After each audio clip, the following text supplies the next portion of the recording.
زادەکە زۆر پێویست بوو. هەتا ئێستا جادەکەی قێڕ نەکرابوو. هاوڵاتێکی دۆری ئاکۆوان پێخۆشحاڵین بەو زادەی کە قێڕ ئەکرێ.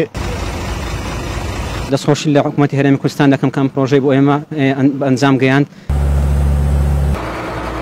سڵاوتان لێبێت بینەرانی زاری کرمانچی لە چوارچێوەی ئەنجامدانی پرۆژە خزمەتگوزاریەکان لە سنووری ئیدارەی سەربەخۆی سۆران بە تایبەتی لە سنووری قەزای ڕەواندز ئەنجامدانی ئەو پرۆژە خزمەتگوزاریانە بەردەوامیان هەیە. یەکێک لەو پرۆژانە چاکردن و قرتاوکردنی ڕێگای گوندەکانی دۆڵی ئاکۆیانە ئەوەی ئێستا ئەیبینن.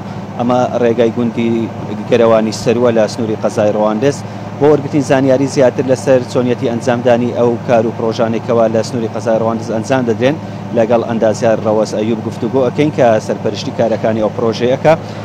کاک ڕەوەز ماندوو نەبن، ئەمە پرۆژەی چاکردنی ڕێگای گوندەکانە. ئەگەر پێم بڵێ ئێستا ئەمە کام گوندە و درێژی وردەکاری پرۆژەکەشم بۆ بخەیتەوە. زۆر بەخێر بێن.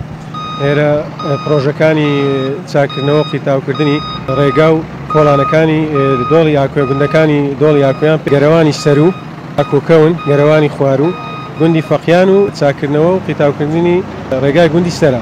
ئێستا ئێمە لە گوندی گەرەوانی سەروینە کە لە گەرەوانی خوار و دەست پێەکە تا کۆتایی گوندی گەرەوانی سەر و قیرتاو دەکرێتن بە درێژی 2 کیلۆمەتر. ئینشاڵڵا بەیانی کاری قیرتاوکردنی ئەم گوندە تەواو دەبێت. ئەمە یەکەم زارەوەکو قیرتاوکردن بەم شێوازە قیرتاو دەکرێتن. لە دوای تەواوبوونی قیرتاوکردنی ڕێگای گوندی گەرەوانی سەر و ڕێگای گوندی ئاکۆکەون کە یەکەم زارە قیرتاو دەکرێت ئامادە کراوە و ئینشاڵڵا دوای تەواوبوونی قیرتاوکردنی گوندی گەرەوانی سەر و دەست بە قیرتاوکردنی گوندی ئاکۆکەون دەکرێت. لەبەر دووری شوێنەکە و حازرکردنی ڕێگاکان بە شێوەیەکی ڕێک و پێک و وە کۆنکریتکردنی کۆڵانەکان ماوەیەوێ هەتاکو لە مختەبەر و فاسی کۆنکریت و شتەکان وەرەگیرێتن. قیرەکە لە تاقیگا پشکنینی دەرچووە و بەردەوامیش لە کاتی قیرتاوکردن نمونەی لێوەرەگرین لۆ مختەبەری ئەبین و تێستی یەکەین. ئەمە زانیاریەکانی ئەندازیار ڕەوەز ئەیوب بوو لەسەر ئەو پرۆژەی کە ئێستا لە سنووری قەزای ڕەواندز و لە گوندەکانی دۆڵی ئاکۆیان کەوتۆتەواری جێبەجێکردن